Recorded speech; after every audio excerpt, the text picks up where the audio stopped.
The Great Hall of the Interstellar Confederation pulsed with an electric tension that even the most advanced atmospheric regulators couldn't dissipate.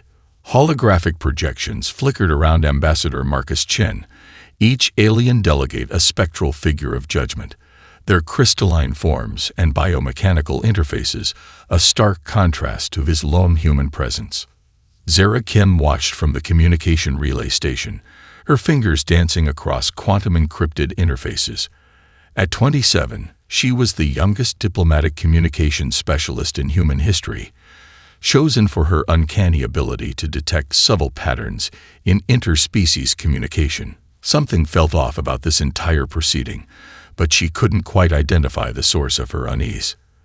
The central chamber was a marvel of galactic engineering, a spherical space that could simultaneously accommodate hundreds of different atmospheric and gravitational requirements. Floating translation matrices converted every nuanced communication into perfect clarity, removing any possibility of misunderstanding. Or so they claimed. Ambassador Chen stood motionless, his tailored diplomatic suit a sharp contrast to the bioorganic attire of the alien delegates. He represented 5 billion years of human evolution, of struggle, of survival, compressed into a single moment of potential extinction. Delegation of Earth, intoned the Arcturian mediator, its crystalline form shifting colors with each syllable. You stand accused of fundamental incompatibility with galactic civilization protocols. The charges were familiar, a litany of human failings that had been building for decades. Environmental destruction, persistent conflicts, technological instability, unpredictable social structures. Each accusation was a knife edge, carefully designed to cut deep into human pride. Behind Chen, a small delegation of human representatives tried to maintain composure.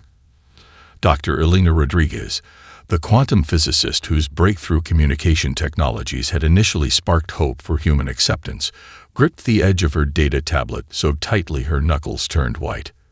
The voting process began. Holographic tallies materialized, each vote a crushing blow. The Zorian Collective. Negative. The Krell Symbiosis. Negative. The Mira Quantum Alignment. Negative. Zara's instruments began picking up something strange.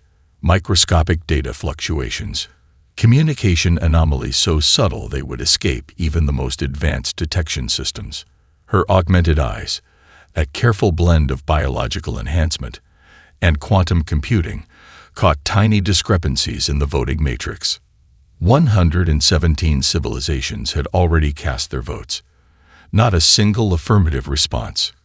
Ambassador Chen didn't flinch. His face remained a mask of diplomatic composure, but Zara could see the microscopic muscle tensions, the nearly imperceptible changes in his bio-readings that spoke of profound internal struggle. The final tally approached. The silence was absolute. 237 votes. 0 in humanity's favor. A unanimous rejection. But Zara Kim saw something else. A glitch. A momentary disruption in the communication stream that would have been invisible to anyone else. Her hand hovered over the emergency communication override, a decision forming in her mind that would change everything. This wasn't just a diplomatic failure. This was the moment humanity's true journey was about to begin. The abandoned Shanghai research facility looked like a relic of forgotten ambitions, a massive complex of brutalist concrete and carbon fiber infrastructure, now repurposed into humanity's most critical nerve center. Zara Kim's encrypted communication bounced through 17 quantum relays before reaching Dr. Elena Rodriguez, each hop making the transmission virtually untraceable. I need you to verify something. Zara's voice crackled through the quantum comlink, her image a pixelated ghost of data and light. The voting matrix during the Confederation hearing. It wasn't clean. Dr. Rodriguez's workspace was a controlled chaos of holographic displays and advanced quantum computing rigs. Prototype neural interfaces hung from custom-built frames, each one a testament to human innovation born from desperation.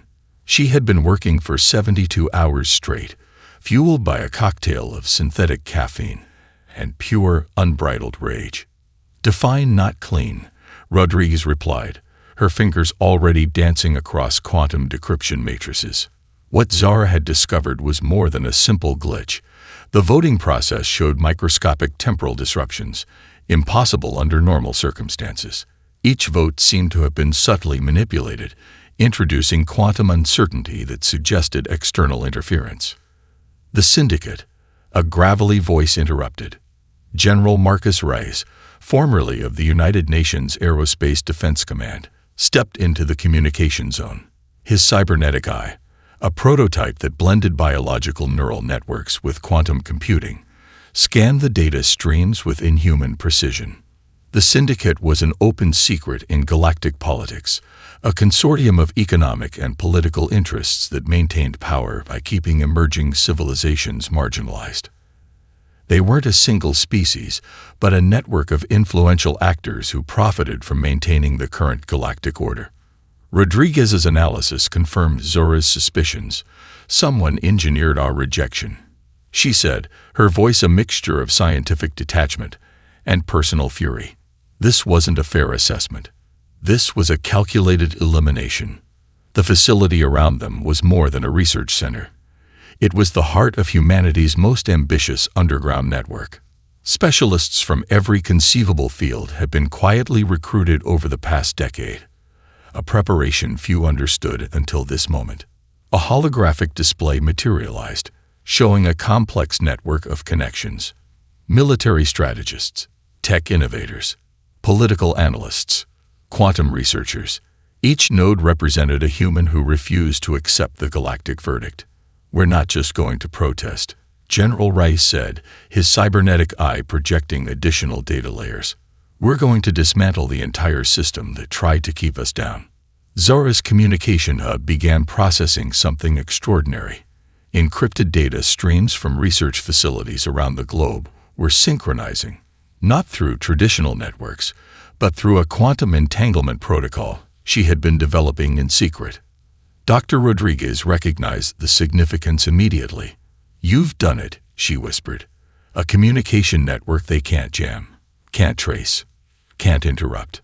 The facility hummed with potential energy. Decades of human innovation, of being told they were too volatile, too unpredictable, too dangerous. All of it was about to be weaponized. "First," Zora said, her voice cutting through the tension, "we need to understand exactly who engineered our rejection. And then we make them understand the biggest mistake they ever made was underestimating humanity." Outside the facility, Shanghai's skyline glittered with a new kind of promise. This wasn't just a research center anymore. This was the birthplace of humanity's greatest rebellion. The underground research facility beneath the Atacama Desert was humanity's most closely guarded secret. A labyrinth of quantum laboratories stretched for kilometers beneath the arid landscape, powered by an experimental fusion reactor that could generate enough energy to light an entire continent. Dr. Elena Rodriguez stood before a holographic representation of their most ambitious project, a quantum neural network that defied every known principle of computational science. Her team of 217 researchers represented the most diverse and brilliant minds humanity could assemble. Refugees, prodigies, outcasts, and visionaries, united by a single purpose. Adaptive matter integration at 83.6%, announced Dr. Hiroshi Nakamura, his augmented fingers dancing across quantum interfaces. Molecular restructuring is holding stable. The project was more than just a technological breakthrough. It was humanity's psychological response to universal rejection, a declaration that they would rewrite the very laws of physics if necessary. At the center of the facility, a massive crystalline structure pulsed with impossible energy. It was a quantum processor that didn't just compute, it learned, adapted, and evolved in real time. Each millisecond saw millions of potential configurations, creating a living technology that blurred the line between machine and consciousness. "We're not just building a computer," Rodriguez muttered, more to herself than to her team. "We're building a revolution." Zara Kim's communication network provided real-time data from research facilities around the globe. In Lagos, a team was developing adaptive agricultural technologies that could transform desert into farmland within weeks. In Tokyo, neural interface technologies were being tested that could potentially link human consciousness across unprecedented distances. General Marcus Rice watched the proceedings with a strategic eye. His cybernetic implants processed tactical scenarios faster than any conventional computer. "This isn't just about technology," he said, his voice a low growl. "This is about proving our worth to a galaxy that tried to write us off." The quantum processor began to display something unexpected. Complex patterns emerged, not just computational outputs, but something closer to organic thought. Dr. Nakamura's eyes widened. It's creating its own problem-solving methodologies. It's not just processing. It's thinking. Alarm triggered, but not from a system malfunction. The processor was generating solutions to problems that hadn't even been proposed. Ecological restoration models, conflict resolution algorithms, energy production techniques that seemed to pull power directly from the quantum foam of reality. Rodriguez recognized the significance immediately. This wasn't just a technological breakthrough. This was humanity's middle finger to the entire Galactic Confederation. "We're going to make them understand," she said softly, watching the quantum processor pulse with an almost living energy. "We're not just another species to be categorized and dismissed." Outside the facility, the Atacama Desert remained unchanged. But beneath the surface, humanity was rewriting the fundamental rules of technological innovation. The quantum processor continued its impossible calculations, each moment bringing humanity closer to a technological singularity that would shake the foundations of galactic civilization. They were no longer asking for a seat at the table. They were rebuilding the entire dining room. The favela of Rio de Janeiro had always been a place of resilience, but now it had become something entirely different. What was once a marginalized community now stood as a living laboratory of human potential, a testament to humanity's ability to transform adversity into innovation. Area Santos stood on the roof of a restructured community center, watching as adaptive nanotechnology transformed the urban landscape before her eyes. Buildings weren't just being repaired, they were evolving. Photosynthetic skin grafted onto concrete walls absorbed carbon dioxide, while integrated water recycling systems turned every structure into a self-sustaining ecosystem. Structural integrity at 98.7%, her augmented reality display showed. Carbon sequestration exceeding initial projections by 213%. This wasn't just urban restoration. This was a blueprint for human survival. In Lagos, Dr. Kwame Oseti's agricultural research had turned a section of the Sahara into a verdant landscape of genetically optimized crops. Nanobots worked beneath the soil, restructuring mineral compositions, creating fertile ground where only sand existed weeks before. Each plant was a marvel of genetic engineering, capable of producing maximum nutrition with minimal resources. Tokyo had become something else entirely. The neural interface research, led by Dr. Yuki Tanaka, blurred the lines between human consciousness and machine intelligence. Volunteers with quantum-linked neural implants could now share cognitive experiences, solve complex problems through collective thinking, and communicate in ways that defied traditional language barriers. Zara Kim's global communication network was the nervous system connecting these disparate innovations. Every breakthrough, every moment of progress was instantly shared, analyzed, and built upon. The rejection by the Interstellar Confederation had unleashed something unprecedented, a global human collaboration unlike anything in recorded history. General Marcus Rice monitored the developments from the Shanghai facility, his cybernetic eye processing information at quantum speeds. "They wanted to call us primitive," he muttered, watching the real-time data streams. "Look at us now." The transformation wasn't just technological, it was cultural. The global effort had dissolved previous boundaries of nationality, ideology, and economic status. Billionaire tech entrepreneurs worked alongside community organizers. Military strategists collaborated with ecological researchers. The universal rejection had become a unifying force. In the Atacama Research Facility, Dr. Elena Rodriguez received a quantum-encrypted communication from Area Santos in Rio. The data burst showed something extraordinary. The nanotechnology developed in the favela could be adapted for planetary restoration on a galactic scale. "We're not just solving our problems," Rodriguez said to her team. "We're developing solutions for entire worlds." The quantum processor in the facility seemed to pulse with something almost like excitement. It was learning, adapting, growing, not just processing data, but understanding the fundamental nature of human potential. Outside, the Atacama Desert remained unchanged. But beneath the surface, humanity was rewriting the very definition of possible. A message from Zara Kim flashed across the screens. "They rejected us. Now we're going to remake the galaxy in our image." The crucible of human potential was heating up, and nothing would ever be the same again. The Syndicate warship Omega-9 emerged from quantum-fold space at the edge of the solar system, its biomechanical hull bristling with weapons that had subjugated countless emerging civilizations.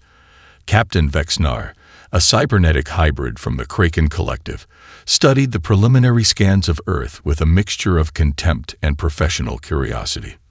Preliminary assessment. His AI interface droned. Human technological capabilities remain well below galactic standard. Intervention protocol recommended. They had come to demonstrate humanity's irrelevance. Instead, they would become the first lesson in human technological warfare. Zara Kim sat in the underground Shanghai facility, her quantum communication network humming with anticipation. Dr. Elena Rodriguez and General Marcus Rice flanked her, watching the incoming threat with a calm that bordered on predatory. "Initiate Protocol Prometheus," Rodriguez whispered. The Syndicate warship never saw it coming. Swarms of quantum-adaptive nanobots, each smaller than a blood cell, began their assault. They didn't attack with conventional weapons. Instead, they infiltrated the ship's most complex systems, rewriting code, restructuring defensive matrices, turning the vessel's own technologies against itself.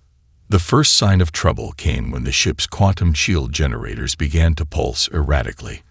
Defensive systems twisted, reconfiguring themselves into bizarre geometric patterns that defied known physics. The ship's eye, a marvel of galactic engineering, suddenly began broadcasting a message in every known communication frequency. "Humanity, the message read, is not what you believe." Captain Vexnar watched in horror as his own weapons systems began targeting the ship's critical infrastructure.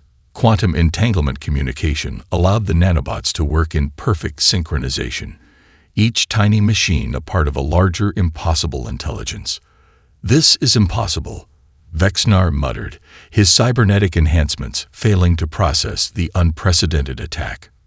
Within 17 minutes, the massive warship was completely neutralized, not destroyed, transformed. By the time the Syndicate realized what had happened, the ship had become a broadcasting beacon, transmitting humanity's technological capabilities across multiple star systems. Every frequency carried the same message. Humanity was not a species to be dismissed. General Rice allowed himself the slightest smile. "Not a single human weapon was fired," he noted. "We just rewrote their entire technological paradigm." In the Atacama Research Facility, the quantum processor seemed to pulse with something almost like satisfaction. It had been a perfect demonstration, not of destruction, but of total technological dominance. Zara Kim's communication network lit up.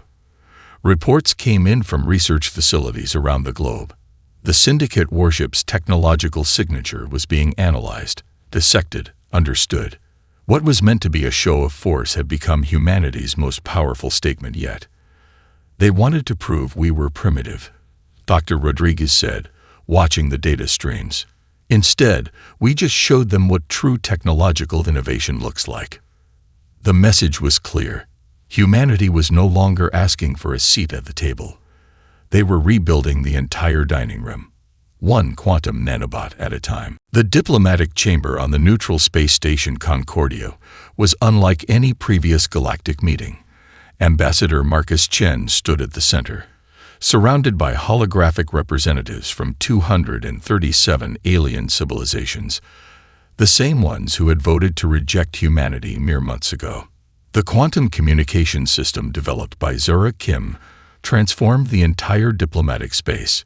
Each delegate's hologram wasn't just a static projection, but a living, adaptive interface that could process complex multidimensional communication protocols previously thought impossible. Your recent actions, the Arcturian mediator's crystalline form pulsed with agitation, represent a fundamental violation of established galactic protocols. Chen's response was calm, almost surgical. "We're not asking for permission," he said. "We're demonstrating a new paradigm of technological and diplomatic engagement." Behind the scenes, Dr. Elena Rodriguez monitored every microscopic communication nuance. Her quantum analysis system picked up subtle communication patterns, fear, confusion, and an underlying current of grudging respect.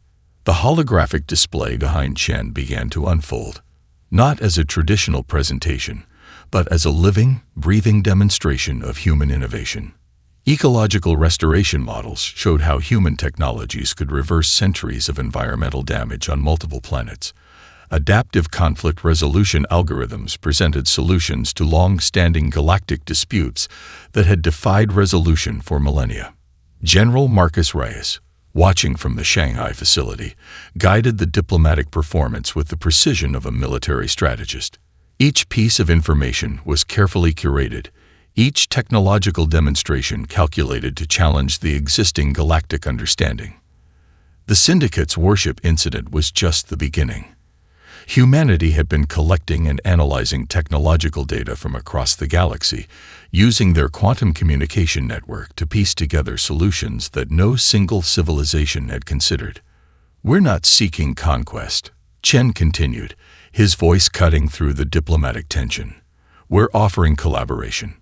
The quantum processor in the Atacama facility worked in real time, generating diplomatic scenarios, predicting potential responses, creating communication strategies that adapted faster than any traditional diplomatic approach could comprehend. A representative from the Krell symbiosis leaned forward, its biomechanical interface flickering with intense computation. "Your technological capabilities, they defy our existing models." That was precisely the point. Zara Kim's communication network transformed the entire diplomatic space into a living, breathing demonstration of human potential. Every delegate received personalized information streams, technological solutions tailored to their civilization's specific challenges. "We were rejected," Chen said, "because you saw us as a threat. We're showing you why that was a mistake." The diplomatic chamber fell silent. The holographic representations began to shift, adapting to the unprecedented communication protocol. Centuries of established galactic hierarchies were being rewritten in real time. Humanity wasn't just asking for a seat at the table. They were redesigning the entire concept of the table. "We don't want your submission," Chen concluded. "We want your collaboration." In that moment, everything changed. The galactic conflict erupted with a suddenness that caught everyone off guard. The Voidborn, an extragalactic species that had been systematically eliminating advanced civilizations, chose this moment to launch their most aggressive expansion campaign. Zara Kim's quantum communication network became humanity's most critical asset. From the underground Shanghai facility, she orchestrated a multi-dimensional response that defied every conventional understanding of warfare and strategic engagement. "It's not about fighting," she told General Marcus Reyes and Dr. Elena Rodriguez. "It's about reimagining conflict itself." The first wave of the Voidborn assault targeted the Krell symbiosis home systems, a civilization that had been particularly vocal about humanity's rejection. Traditional galactic defense protocols would have meant immediate destruction. Humanity's response was something entirely different. Quantum adaptive nanobots, developed in the Atacama research facility, didn't just defend. They transformed. As Voidborn ships approached, the nanobots created living, adaptive defensive matrices that were part technology, part organic response. They absorbed incoming energy weapons, redistributed destructive force, and began to communicate with the Voidborn's own technological systems. Dr. Rodriguez's breakthrough came in understanding the Voidborn's fundamental communication protocol. They're not just a species, she realized. They're a collective consciousness that eliminates what it cannot understand. Humanity's response was to become fundamentally uneliminatable. The quantum processor in the research facility began generating solution matrices faster than any known computational system. It wasn't just defending. It was learning, adapting, creating entirely new paradigms of conflict resolution.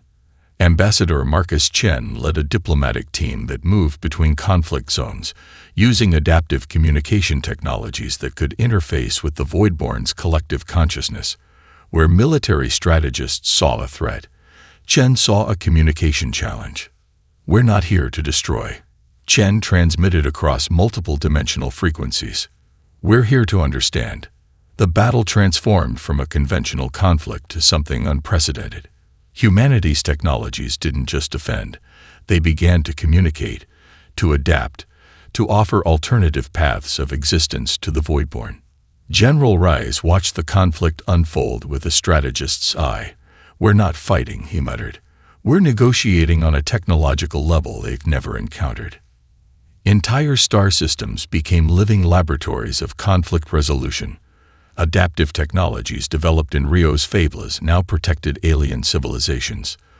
The neural interface technologies from Tokyo created unprecedented levels of interspecies communication.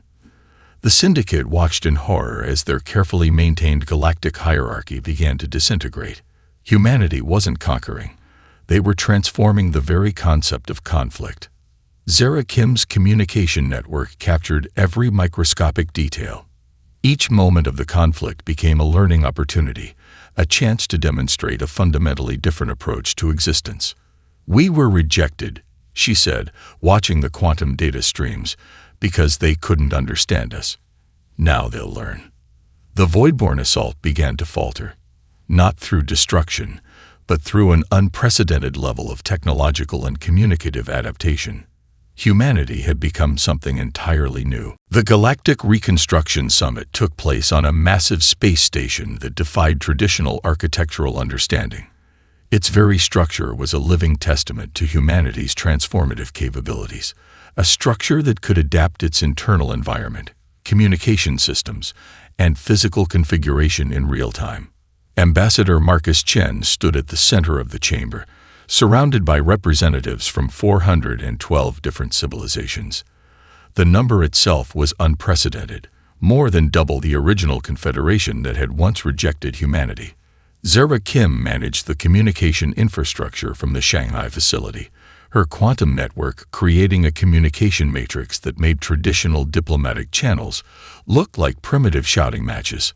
Dr. Elena Rodriguez and General Marcus Reyes watched from different locations, each monitoring different aspects of this historic moment.